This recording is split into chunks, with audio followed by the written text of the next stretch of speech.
All right, so hopefully you noticed, and unfortunately my calculator doesn't show up real well here. It's not the best quality, but you should have seen things on your calculator screen. Here's -3 telling you it's undefined, but at -3.01 we saw values like 1.002. And at -2.99 we had a value like 998. All right, so it looks like from both directions we are narrowing in to the value of 1. So our calculator only gives us evidence, right? It doesn't really conclusively tell us that that limit is 1. But based on this evidence, that's a very reasonable a reasonable inference to make, that the limit would be 1.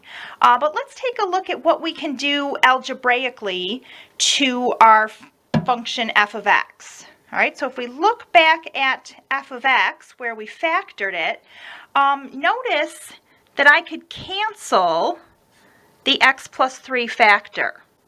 All right, and when I do that, then I'm left with the function being equal to 2x plus 1 over x minus 2. So if I come here and plug in, right, and use the direct substitution property, if I plug in -3 for x, that would give me the value of that limit. So the limit as x approaches -3 of this function is equal to, so just plug that right in for x. And just as I concluded by looking at the calculator, right, that's -6 plus 1, -5 over -5, which of course is 1.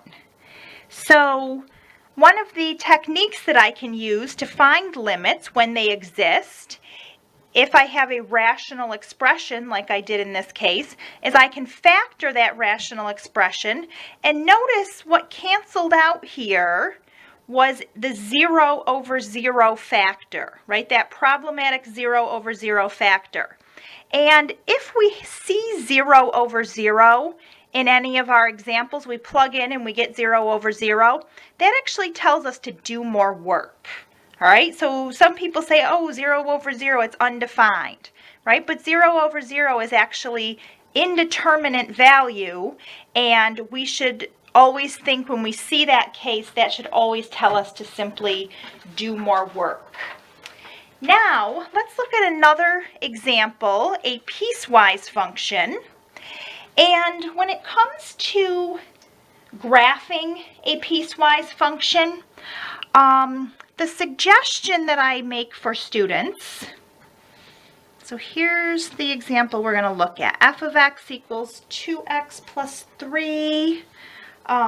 This is for x less than 2. And then we have x squared minus 1 for x greater than or equal to 2. So the suggestion that I have for you for making a graph of this piecewise function is to use that method that your high school teacher probably taught you, where you make a chart, and we're going to be interested in finding the limit as x approaches 2. So let's pick some functional values, some values of x that are below 2, and then a few above 2. And what I suggest is that you put 2 on your chart twice. All right, so at first, when x is less than 2, and since in this case we're less than 2 but not equal to 2, when we make a graph, we're going to leave an open circle at this value of when x is 2. And here x can equal 2, so we're going to have a closed circle. All right, so plug in these values for x. So at first we'll get, so this is x, f of x. So this gives me 1 3, 7. And now x is greater than or equal to 2, so I start looking at this piece, right? And that would give me 3, 9 minus 1 is 8, 16 minus 1 is 15. All right, so we're just going to get a rough sketch of this function.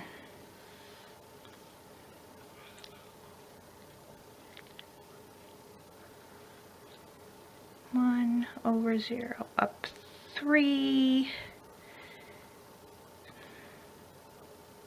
I left out a value of 1. How about that?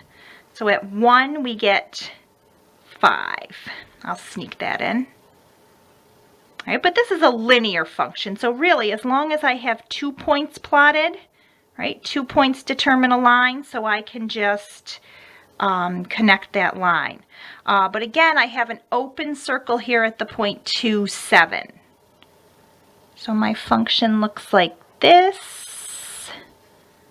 Right, there's that straight line. This, of course, is a parabola. So if I plot the first few points, so here I'm at the point 2, 3, so that's a closed circle. And here I'm at the point 3, 8, so I'm way up here. So this function's going to do that. All right, so there's a rough sketch of this piecewise function. And so I'm interested in determining the limit as x approaches 2. Now, in an example like this, if I were to walk along the x-axis, right, so here's 2. If I were going to walk along the x-axis like this, and walk up to 2 from the right, from values bigger than 2, I would see functional values getting closer and closer to 3, right? Because remember, limit means I don't actually step on 2. I just approach 2, right, from this direction. So I don't know that anything crazy is happening when I get to 2. If I'm walking along in this direction, I'm looking up at the function and seeing functional values close to 3. All right, so if I walk up from that direction, right, from values greater than 2, right, I would say this limit is equal to 3. But if I were to come along and walk up to the function from values less than 2, all right, so I'm walking along like this. Again, I don't actually have to step on 2, right? And I'm looking up at these functional values as I get closer and closer to 2, and I'm going to see values getting closer and closer to 7. So that tells me that my limit of the function as I approach 2 from the left, this means approach 2 from values less than 2. Make sure you don't mix that up with the number negative 2. This limit is equal to 7. And notice I drew the whole graph, which was a good visual for you. But notice if all I did was look right here, right, I see those answers here. So as you get to be an expert at problems like this, maybe you don't draw the whole graph, maybe you just make the chart and look at this sort of critical point where this piecewise function changes from where we use one equation versus another. Now, for a limit to actually exist, right, these are known as one-sided limits when I talk about just from the right or left. But if I were to ask you then, what is the limit as x approaches 2, right? This implies then that it has to be from both directions, right? These are one-sided limits, and if these one-sided limits don't match, then what I have to say about the limit as x approaches 2 is that it does not exist. Now, another example